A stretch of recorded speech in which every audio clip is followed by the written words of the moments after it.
የኢትዮጵያ የባህር ኃይል ታሪክ ከጥንታዊው የአክሱም ስልጣኔ የባህር ላይ ንግድና ገናናነት ጋር የተያዘ ረጅም ዕድሜ ያለው ቢሆንም የዘመናዊ የባህር ኃይል ታሪክ ግን በ1940ዎቹ መጨረሻ በአፄ ኃይለ ሥላሴ ዘመነ መንግስት የጀመረ ነው።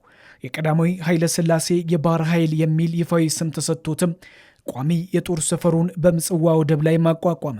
የባህር ኃይል መመስረቱ ዋነኛው ዓላማ ደግሞ ዛሬ ለኢትዮጵያ የቅርብ ሩቅ የሆነው ቀይ ባህር ጠረፎች ላይ ቁጥጥርና አሰሳ የማድረግ ቋሚ የቅኝት ግዳጅንም ይዞ ነበር። የባህር ኃይሉ ከኢትዮጵያ ምድር ጦርና አየር ኃይል በመቀጠልም በኢትዮጵያ የጦር ኃይሎች ጠቅላይ መምሪያ ስር በሶስተኝነትም ተደመረ። ይህ ታሪክ በንጉሱ ዘመን ተከስቶ በደርግ ዘመንም ገዝፎ በኋላም የባህር በር በማጣት ለዓመታት ተቋርጦ አሁን ላይ በድጋሚ እያገገመ ያለ የኢትዮጵያ አስደናቂ የታሪክ ጉዞ ነው። የዘመናዊው የኢትዮጵያ የባህር ኃይል ምስረታን ተከትሎ በምጽዋ የመጀመሪያው የባህር ኃይልም በዓመቱ ተመሰረተ። በወቅቱ ተቋሙ ዓለም አቀፍ ደረጃን የጠበቀ ስልጠና እንዲያገኝ ከኖርዌይ ከብሪታንያና ከአሜሪካ የባህር ኃይል መኮንኖች ጋርም በቅርበት የሚሰራ ነበር። በዘመኑ የኢትዮጵያ የባህር ኃይል የናቫል መኮንኖች የዳይቪንግ እና የስፔሻል ኮማንዶ ዩኒት ማሰልጠኛ ኮሌጆችም በምጽዋም ነበረው። የባህር ኃይል የመገናኛ ጥገና ኮሌጅ ደግሞ በአሰብና በአስመራ እንዲሁም በቀይ ባህር ዳላክ ደሴቶች ላይ እንዲቋቋምም ተደርጓል። ኢትዮጵያ ፒቲያስ ክላስ የተሰኘ ፍሪጌት የጦር መርከብና ዘመናዊ ሚሳኤል ታጣቂ ጀልባዎችን ባለቤት ነበረች። በምጽዋና በአሰብ ባህር ኃይል ጣቢያዎችን በመያዝም በምስራቅ አፍሪካ ቀጠና እጅግ የተከበረ ስምም ነበራት። ማን ያውጋ የነበረ ማን ይናገር የቀበረ እንዲሉ የባህር ኃይሉ አባል ከነበሩት መካከል ደራሲ ዘነበ ወላ አንዱ ሲሆን ቀይ ባህር በወጣትነቱ ያሳለፈበት ልዩ ትዝታ ያኖረበት የታሪኩ ክፋይም ነው። ለዛም ነው ቀይ ባህርና የኢትዮጵያ ባህር ኃይል ልዩ ትርጉምም የሚሰጣቸው። ወደ 3 ዓመት ገደማ ነው ጀልባው ላይ የቆየሁት። ኤርትራ ቀይ ባህር 1000 ማይል ከሷ ትሪቶሪ እስከ 12 ማይል ድረስ የራሷ ነው። አሁን ዳህላክ ጋር ስትመጪ ደግሞ ከ12 ማይል ከፍ ይላል። ከዳህላክ በኋላ ነው የምትቆጥሪው። ቀይ ባህርን በስዕል ስናየው የሆነ የተሰነጠቁ ሁለት መሬቶች መካከል ያለ ነው። እዛ ላይ ሆነሽ ስታዩ ከአድማስ የገጠመ ነው። ትልቅ ኤርክራፍት ካሪየር በማዶ እየሄደ ነቁጥ ሆኖ ነው የሚታይሽ። ስትቀርቢው ነው ግዝፈቱን የምታየው። ስለ ባህር ኃይል ደግሞ እስከገባሁበት ጊዜ ድረስ ምንም መረጃ የለኝም። ገባሁ ደንበኛ ዩኒቨርሲቲ ነው። እስከ 1980ዎቹ መጀመሪያ ድረስ የኢትዮጵያ ባህር ኃይል በአፍሪካ ደረጃ ከነበሩት ጥቂት ግዙፍ የባህር ኃይሎች አንዱም ነበር።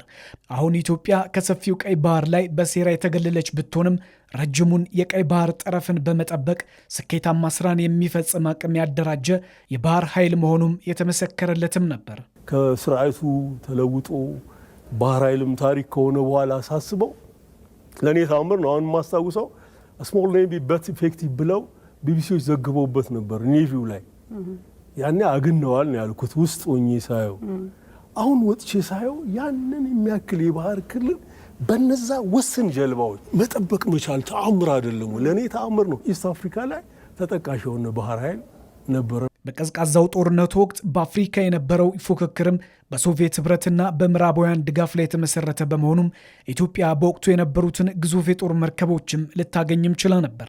በ1983 ዓ ም በኢትዮጵያ የተከሰተውን የመንግስት ለውጥ ተከትሎ የባህር ኃይሉ መፈራረስም ጀመረ። በ1985 ዓ ም ኤርትራ በሬፈረንደም ተለይታ ነፃነቷን ስታውጅ ኢትዮጵያ የባህር በሯን ያለ አግባብ ማጣት የለባትም በማለትም የኢትዮጵያን እውነት ፊት ለፊት ይዘው የታገሉም ነበሩ።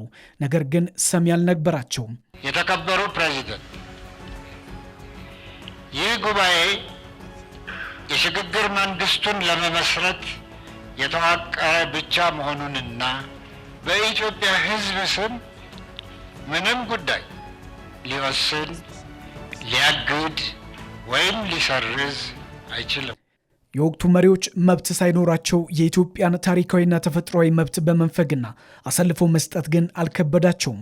በዚህ የታሪክ አጋጣሚ ምክንያት ኢትዮጵያ የባህር በር አልባ ሀገር ሆና እንድትቀር የተገደደች ሲሆን ይህም ለበርካታ ዓመታት ከፍተኛ ዋጋ እያስከፍላትም ቆይቷል። ለረጅም ዓመታት የባህር ኃይል እስከ መቼ ተቋርጦ ይቆያል የሚለው የብዙዎች ጥያቄ ሆኖ ከቆየ በኋላ አዲሱ የለውጥ መንግስት ስልጣን በያዘ ማግስት አዲስ ተስፋም ፈነጠቀ። በ2011 ዓ.ም የባህር ኃይል ዳግም ምስረታ ኡንም ሆነ። የምስረታው ዋናው ግብ ግን በቀይ ባህርና በህንድ ውቅያኖስ አካባቢ ያለውን የንግድ መስመር ደህንነት መጠበቅ እንዲሁም የኢትዮጵያን ብሔራዊ ጥቅም ማስከበር ተቀዳሚ ዓላማውም ያደረገ ነው። አሁን ላይ የባህር በር ለኢትዮጵያ የግድ አስፈላጊ መሆኑንና ለዛም ግልጽ አቋም ይዞ የመደመር መንግስት አሁን ላይ በዓለም ፊት እየሰራም ይገኛል። በህጋዊና ንግግር ሊፈታ ይችላል ነው። ለብዙ ሀገራት በተናጠል ተናገር ያለው ምክር ቤት መስማት ከፈለገ ግን ለአሜሪካ፣ ለቻይና፣ ለራሻ፣ ለአውሮፓ፣ ለአፍሪካ አሁን በተከበረው ምክር ቤት መግለጽ የሚፈልገው ነገር የኢትዮጵያ የቀይ ባህር አክሰስ ጉዳይ አይቀሬ ስለሆነ ቅድሚያ የሚሰጠው ሰላምና ንግግር ስለሆነ እባካችሁን ሸምግሉንና መፍትሄ አምጡ። ይሄው ጥያቄያችን ነው። የኢትዮጵያ ባህር ኃይል የቀደመ ታሪኩን ይዞ በአፍሪካም ጠንካራና ተልዕኮን በስኬት የሚወጣ አቅሙን መልሶ ለማግኘት በዚህ ትውልድ ላይ ጥያቄው አርፏል።